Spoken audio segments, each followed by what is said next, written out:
നമസ്കാരം. തിരുവനന്തപുരം നഗരസഭയിലെ സംഘർഷത്തിൽ LDF കൗൺസിലർമാരുടെ പരാതിയിൽ അങ്ങനെ പോലീസ് കേസ് എടുത്തിരിക്കുകയാണ്. LDF കൗൺസിലർ സിന്ധുവിന്റെ പരാതിയിലാണ് ആദ്യത്തെ കേസ് രജിസ്റ്റർ ചെയ്തിരിക്കുന്നത്. ഈ വാർത്ത ഒരുപക്ഷെ ഇവിടുത്തെ വലതുപക്ഷ മാധ്യമങ്ങളും ഒട്ടുമിക്ക പ്രമുഖ എന്ന് അവകാശപ്പെടുന്ന മാധ്യമങ്ങളും പുറത്തുവിടാൻ ഒരു സാധ്യതയുമില്ല. എന്തുകൊണ്ടാണ്? അവർ ഈ വിഷയവുമായി ബന്ധപ്പെട്ടുകൊണ്ട് പ്രതിസ്ഥാനത്ത് നിർത്താൻ ആഗ്രഹിക്കുന്നത് LDF കൗൺസിലർമാരെയാണ്. അവരുടെ ആഗ്രഹം എന്ന് പറയുന്നത് LDF കൗൺസിലർമാർ മുഴുവൻ പ്രശ്നക്കാരാണെന്നും അവർ ഗൂണ്ടകളാണ് എന്നുള്ള രീതിയിലുള്ള ഒരു പ്രതീതി സൃഷ്ടിക്കുക എന്നുള്ളതാണ്. അതുകൊണ്ട് നമ്മുടെ മാധ്യമങ്ങൾ ഈ വാർത്ത ഒരു രീതിയിലും വേണ്ട പ്രാധാന്യത്തോടെ റിപ്പോർട്ട് ചെയ്യാനുള്ള ഒരു സാധ്യതയുമില്ല. ഇനി നാളെ ഇത് പത്രത്തിൽ അച്ചടിച്ചു വന്നാലും ഭൂത കണ്ണാടി വെച്ച് ഒരു പക്ഷെ നോക്കേണ്ടി വരും ഈ വാർത്ത ഏത് ഭാഗത്ത് ഏത് കോളത്തിൽ എവിടെയാണ് ഒളിപ്പിച്ചു വെച്ചിരിക്കുന്നതെന്ന് അറിയാൻ. അതുകൊണ്ട് വാർത്ത പൂർണ്ണമായും കാണുക. കേസിൽ ആകെ 10 പേരെയാണ് പ്രതി ചേർത്തിട്ടുള്ളത്. Mayor VV Rajesh, deputy mayor Ashanath ഉൾപ്പെടെയുള്ളവരെയാണ് ഈ പറയുന്നത് പോലെ പ്രതി ചേർത്തിട്ടുള്ള പ്രതിപട്ടികയിൽ ഇവരൊക്കെയാണ് നിലവിലുള്ളത്.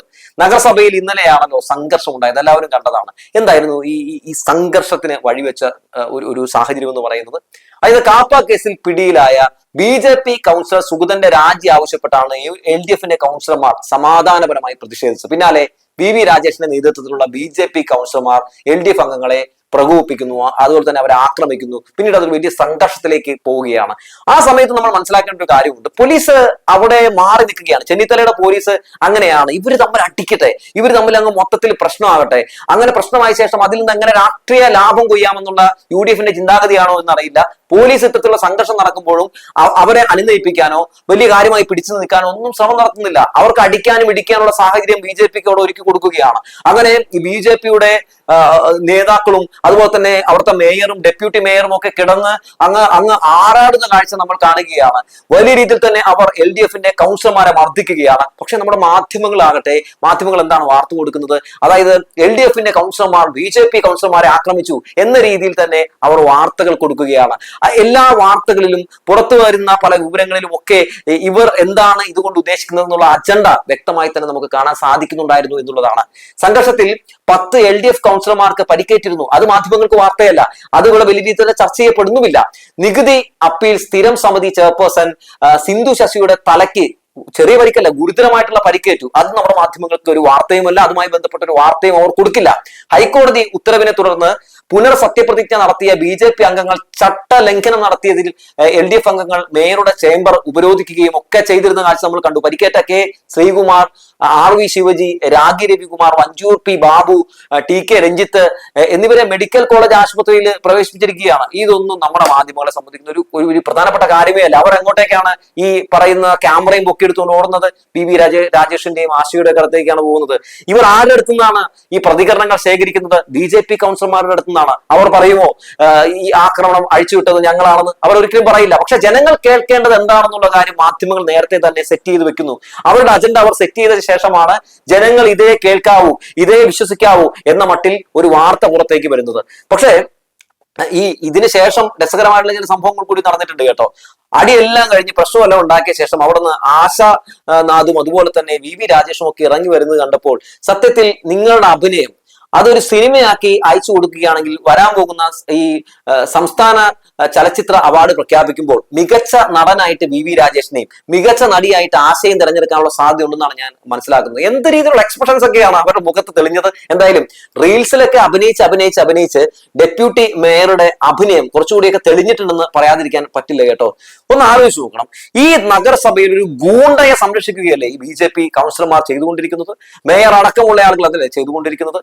ആ സുഗതൻ എന്ന് പറയുന്ന ആ ഗൂണ്ടയെ എന്തിനാണ് സംരക്ഷിക്കേണ്ടത്? എന്തിനു വേണ്ടിയാണ് സംരക്ഷിക്കുന്നത്? ജനങ്ങൾക്ക് ഭീഷണിയാവുന്നതിന് വേണ്ടിയോ? ജനങ്ങളെ പറ്റിച്ച് അവിടെ നിന്ന് ജയിച്ച് സഭയിലെത്തി ശേഷം ഇദ്ദേഹത്തിനെതിരെ വലിയ രീതിയിലുള്ള കേസുകൾ ഉണ്ടെന്നുള്ള വസ്തുത ജനങ്ങൾ തിരിച്ചറിഞ്ഞ് അവർ ആകെ ഞെട്ടലിലാണ്. ഞങ്ങൾ വന്നാൽ മലമറയ്ക്കുമെന്നൊക്കെ പറഞ്ഞാണല്ലോ ജനങ്ങളെ പറ്റിച്ചത്. ആ പാവങ്ങൾ അതിൽ വീഴുകയും ചെയ്തു. അപ്പോ എന്തായാലും ഈ തിരുവനന്തപുരം നഗരസഭയുടെ അവസ്ഥയും വളരെ പരിതാപകരമായിട്ടുള്ള അവസ്ഥയാണെന്ന് എല്ലാവർക്കും അറിയാം.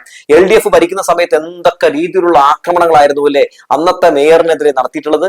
ആര്യ രാജേന്ദ്രൻ എന്ന് പറയുന്നത് ഒരു രാക്ഷസിയാണ്. എന്ന രീതിയിലല്ലേ ഇവിടെ പലരും പല രീതിയിലുള്ള നരേഷനൊക്കെ കൊണ്ടുവരാൻ വേണ്ടി ശ്രമം നടത്തിയത്. എത്ര മനോഹരമായിട്ടായിരുന്നു രാജേന്ദ്രന്റെ നേതൃത്വത്തിൽ ആ കോർപ്പറേഷൻ മുന്നോട്ട് പോയിരുന്നത്. ആ കോർപ്പറേഷൻ എത്രയധികം അന്തർദേശീയ പുരസ്കാരങ്ങളായിരുന്നു ആ കാലഘട്ടത്തിൽ നേടിയിരുന്നത്. എന്ത് മാതൃകയായിരുന്നു ആ നഗരസഭ. ഇന്ന് എന്താണ് ആ നഗരസഭയിൽ കാണുന്നത്? അടിയും ഇടിയും പല രീതിയിലുള്ള ഇത്തരത്തിലുള്ള എന്താ പറയാ ഏറ്റവും മോശമായിട്ടുള്ള ഒരു സാഹചര്യങ്ങളും ഒക്കെ ജനങ്ങൾ കാണുകയാണ്. ചന്തപ്പോര് നമ്മൾ കണ്ടുകൊണ്ടിരിക്കുകയാണ് BJPയുടെ നേതൃത്വത്തിലുള്ള ചന്തപ്പോര്. എന്നല്ലാതെ എന്താണ് പറയാനുള്ളത്?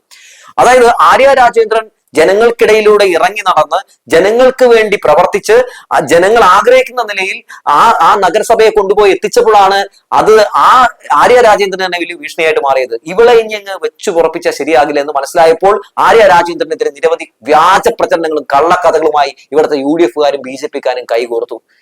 ആ യദുവിന്റെ വിഷയം അടക്കമുള്ള കാര്യങ്ങൾ എല്ലാവർക്കും അറിയാവുന്ന ഒരു കാര്യമാണല്ലോ. യദു എന്ന് പറയുന്ന അയാൾക്കെതിരെ ഇതിനു മുമ്പ് വന്നിട്ടുള്ള നിരവധി കേസുകൾ എല്ലാവർക്കും അറിയാവുന്നതാണല്ലോ. അയാൾ KSRTC ബസ് ഓടിക്കുന്ന സമയത്ത് ആ റോഡിലൂടെ സഞ്ചരിക്കുന്ന പല വാഹനത്തിലെയും ആളുകൾക്കുണ്ടായിട്ടുള്ള പല ദുരനുഭവങ്ങളും അവർ വെളിപ്പെടുത്തി നമ്മൾ കേട്ടിട്ടുള്ളതാണല്ലോ. അയാളുടെ രാഷ്ട്രീയം എന്താണെന്ന് നമ്മൾ മനസ്സിലാക്കിയതാണല്ലോ. എന്നിട്ടും അയാൾ ഇവിടെ വന്ന് ആ MLAയും അതുപോലെ തന്നെ മേയറുമായിട്ട് അവിടെ ആ റോഡിലുണ്ടായ ആ വാക്ക് തർക്കത്തെ ഏത് രീതിയിലാണ് അവതരിപ്പിച്ചത്?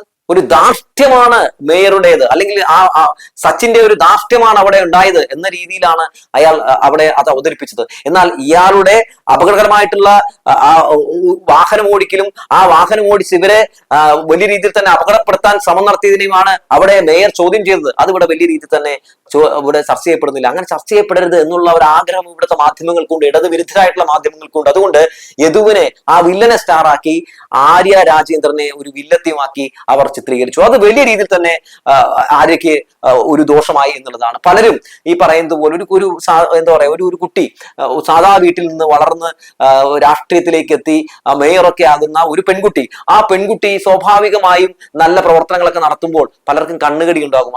അത് നമുക്ക് തള്ളിക്കളയാൻ പറ്റില്ല. അപ്പോ അതുകൊണ്ട് ആ കണ്ണുകടിയിൽ നിന്ന് അവർ ഈ സ്ത്രീയെ പൂർണ്ണമായി ഇല്ലാതാക്കാൻ വേണ്ടി ശ്രമം നടത്തി. അങ്ങനെ അവർ എല്ലാവരും കൂടി നടത്തിയ ആ ഒത്തുകളിൽ ഈ പാവപ്പെട്ട ജനങ്ങളൊക്കെ പോയി വീണെങ്കിലും ഇന്ന് ജനത്തിന് നന്നായി മനസ്സിലാക്കാൻ സാധിക്കുന്നുണ്ട് അവരായിരുന്നു ശരിയെന്ന്. അന്നൊക്കെ നമ്മുടെ തിരുവനന്തപുരത്ത് കുടിവെള്ളക്ഷാമവും ഇല്ല, മാലിന്യ പ്രശ്നങ്ങൾ ഉണ്ടായിരുന്നില്ല. ഇന്ന് എന്താണ് കാണുന്നത്? ഞങ്ങൾ അധികാരത്തിൽ വന്ന UP മോഡലാക്കുമെന്ന് BJPക്കാർ പറഞ്ഞു കേട്ടോ. അത് തന്നെ ആക്കി. കാരണം ഇന്ന് എവിടെ നോക്കിയാലും മാലിന്യമാണ്, കുടിവെള്ളമില്ല. അങ്ങനെ ജനങ്ങൾ മൊത്തത്തിൽ ആകെപ്പെട്ട അവസ്ഥയിലാണ്. ഇപ്പോ കേരളത്തിലെ ജനങ്ങൾ പറയുന്നില്ലേ, പിണറായി വിജയ താങ്കളായിരുന്നു ശരിയെന്ന് പറയുന്നില്ലേ? അതുപോലെ ആര്യ രാജേന്ദ്ര നിങ്ങളായിരുന്നു ശരിയെന്ന് അപ്പോ തിരുവനന്തപുരത്തെ ആളുകൾ പറയുന്ന കാഴ്ചയൊക്കെ നമ്മൾ കണ്ടുകൊണ്ടിരിക്കുകയാണ്. ഞങ്ങൾ വന്നിട്ടുണ്ടെങ്കിൽ മല മറയ്ക്കുമെന്ന് BJPക്കാർ പറഞ്ഞത് ഇപ്പോ എങ്ങനെയാണ് മറച്ചതെന്ന് എല്ലാവരും കാണുന്നുണ്ട്. നമ്മുടെ VD സതീശന്റെ വാക്കുപോലെയായി മാറി BJPയുടെ പ്രഖ്യാപനം എന്നാണ് പറയാനുള്ളത്. എന്തായാലും ജനങ്ങളെയും ജനവിധിയൊക്കെ വെല്ലുവിളിച്ചുകൊണ്ട് സത്യപ്രതിജ്ഞ ചെയ്യുമ്പോൾ പോലും ബലിദാനികളുടെയൊക്കെ പേരിൽ സത്യപ്രതിജ്ഞയൊക്കെ ചെയ്തുകൊണ്ട് നിങ്ങൾ കാണിച്ചു കൂടുന്ന കാട്ടിക്കൂട്ടലുകളൊക്കെ ജനം കാണുന്നുണ്ട്. നിങ്ങൾ എന്താണ് ഉദ്ദേശിക്കുന്നതെന്ന് ജനങ്ങൾക്ക് ഇപ്പോൾ നന്നായിട്ട് മനസ്സിലാക്കാൻ സാധിക്കുന്നുണ്ട്. എന്തായാലും ഇനി ഒരു കയ്യകലത്തിൽ അവർ തന്നെ നിർത്തിക്കൊള്ളും. വരാൻ പോകുന്ന ഈ പറയുന്ന തെരഞ്ഞെടുപ്പിൽ, അതായത് തദ്ദേശ തെരഞ്ഞെടുപ്പിൽ എന്ന് പറഞ്ഞു വെച്ചുകൊണ്ട് നിർത്തുകയാണ്. മാത്രമല്ല നിയമസഭയിൽ ഇപ്പൊ 3 പേര് പോയിട്ടുണ്ടല്ലോ, പേടിക്കണ്ട. അടുത്ത വർഷം ഈ 3 പേരെയും അവരെയും വീട്ടിലിരുത്തിക്കോളും ജനം. എന്തുകൊണ്ടാണെന്ന് ഞാൻ പറയേണ്ട കാര്യമില്ലല്ലോ എന്ന് പറഞ്ഞു വെച്ചുകൊണ്ട് നിർത്തട്ടെ.